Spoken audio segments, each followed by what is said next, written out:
We're on site and we're gonna cut a hole in my beautiful island end panel for a receptacle. Let me show you how I do it.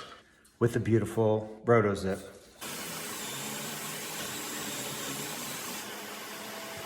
We made a starter hole.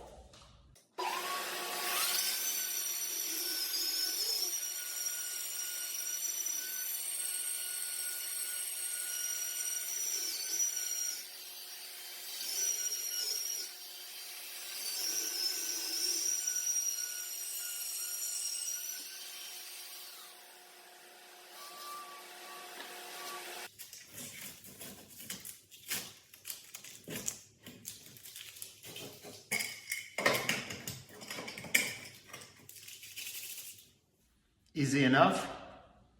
Ready for the electrician.